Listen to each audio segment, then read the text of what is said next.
Hello and welcome back to the Opera Euro Rapid Tournament.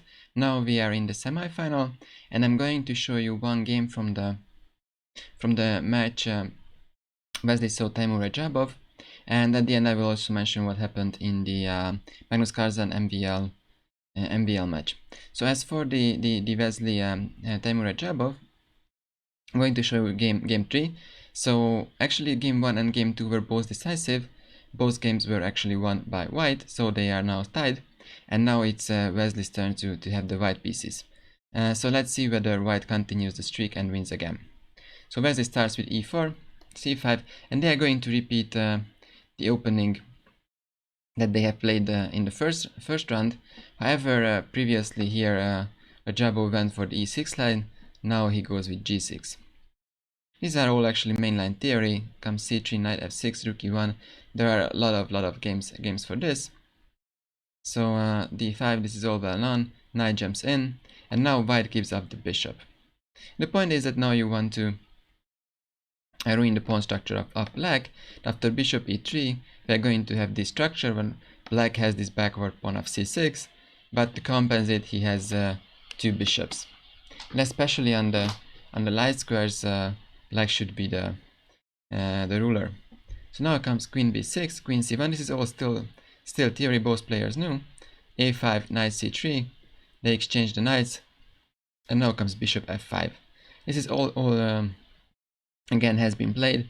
There is among other games, there is a Girianish Wang Liam game, actually from quite recently. So I'm pretty sure that both players were very familiar with the delicacies of the position. So here comes b3, rook b8, knight d2, and here is the first point where they actually do deviate from the previous Giri game. Previously black played the move a4, which is by far the best move in the position, because so if we stop for a second, it's very clear that black has the two bishops, but has this c6 backward pawn. So what black would like to do here is to push a5, a4 to make sure that something happens on the queen side. Maybe another weakness for white is going to be created. The position opens up and the black rooks are gonna get active. So yeah, it's very logical to play a4, but Radjabov well delays this a bit, plays h5, h3. Here again best move is by far a4, but here Radjabov not only delays a4, but actually he gives up on this plan and plays rook c8. Frankly, I don't really understand why he did this, but after rook c8, white's advantage will be very clear. Now comes rook c1, taking control of the c5 square, and after bishop f8, white also plays the move a3, so that whenever black plays a4, white has the b4 resource, and then the c5 square is going to be of white disposal actually. So here comes rook b8.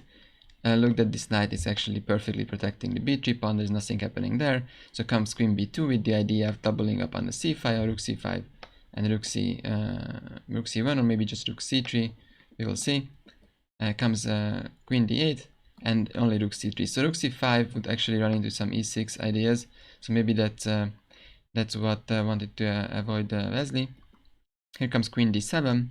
So note that actually both in the center, the c5 square, and on the queen side, white is sort of winning, so black's counterplay is really in the king side. So now comes rook c1, and black tries f6 to open up up things.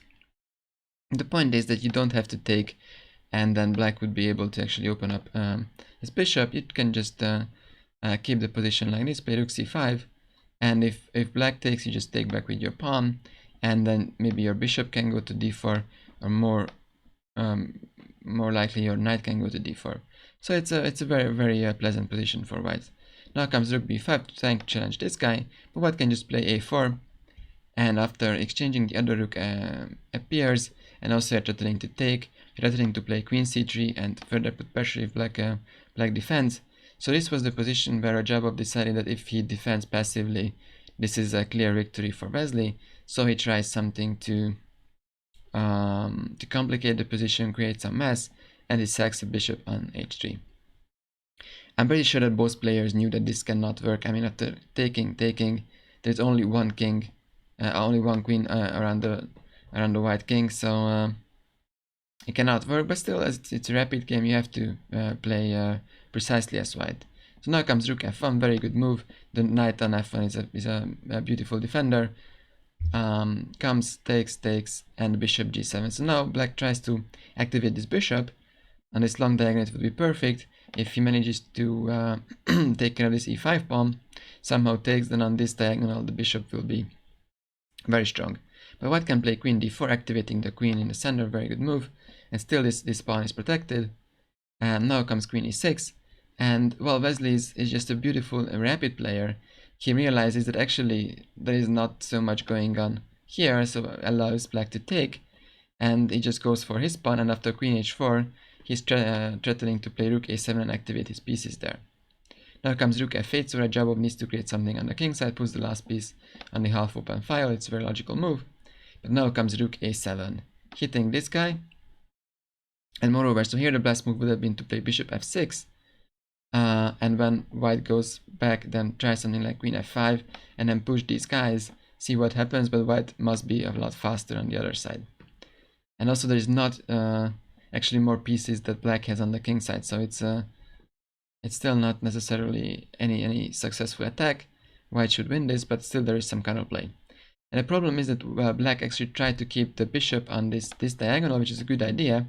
But again, Wesley plays a very nice move. He plays the move b4, which is not only preparing to promote these guys, which is a good idea, but also threatens to play bishop c5, taking care of this guy, and once this bishop is somehow removed, the e7 pawn is going to be hanging. And of course, if you're up a piece, you are very welcome any piece exchange. So now comes rook f3, quite a logical move, but here white can just liquidate everything in a very nice manner.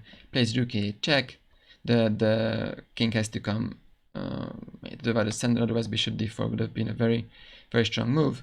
But now bishop h6 can come, and rook f8 is a checkmate threat. And even if you play queen e2 as in the game, now white is just going to eliminate the rooks, and now it's just simply a piece. There's not much left in the game. King bishop e3, king d7, and you're just going to push this pawn. Bishop c5 finally arrives, as I mentioned before. And well, here you can actually give up your last defender because there is no perpetual in this position. And well, Wesley just went on winning it very easily. So quite some checks, but your king just goes all the way up. And then this is it. Now you have to exchange the queens, and this pawn is going to be a queen. Comes h4, king d6, and that's it. That passer is stopped, and actually white is going to get his passer. So if you push your pawn, then a7, and even though black makes the queen first, white is the one who promotes with not only check but a checkmate. And so he played a6, king b8 here, and this is going to be also a nice finish. a7, check, king e8 and b6, and if you promote your queen, then there is a beautiful pawn checkmate, b7 checkmate. So yeah, again, white won. Actually a beautiful game by Wesley. Bit better position out of the opening, and he squeezed Radjabov for a while, so effectively Radjabov decided that the passive defense is not going to work. He gave up the piece, and well, that was just not enough complications for Wesley. It was very easy to handle, and he went on winning it. So now Wesley again took the lead, and actually game 4 already also finished, where finally, luckily for Wesley, the streak of white winning was actually discontinued. He did manage to hold the draw quite easily actually with the black pieces, so he did win set 1. Teimour Radjabov absolutely has to fight back if he wants to stay in the competition. And I promised you to mention what happened in the other game, the other matchup. Well, actually, Carson did return to his true form and just steamrolled actually MVL. First game was a very easy victory for Karzan. In the second game, even with the black pieces, he actually had good chances of winning that game as well, but somehow MVL managed to get on the board, like on the scoreboard, so he did score a half-point draw. However, game 3 was again a Magnus Carlsen show, and actually Carlsen even missed the mate in 2, a very simple mate in 2 to be honest, and he was very mad at himself for missing that.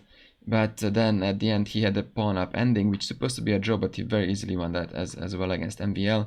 So again, after just 3 games, the 4 games, game 4 was not even played because Carlsen already won the set. So well, Teimour MVL absolutely has to find something, because this is just horrible. Also, if you think about that, MVL is the one who is leading the candidates. He should really find a way to fight back against Carlsen, because yeah, if they enter, for example, a World Championship match with this score, Carlsen just beating MVL left and right, then yeah, that's not going to be interesting. So that's about this game and this day, and tomorrow then Radjabov and also MVL has to fight back to at least force a tiebreak. So see you tomorrow.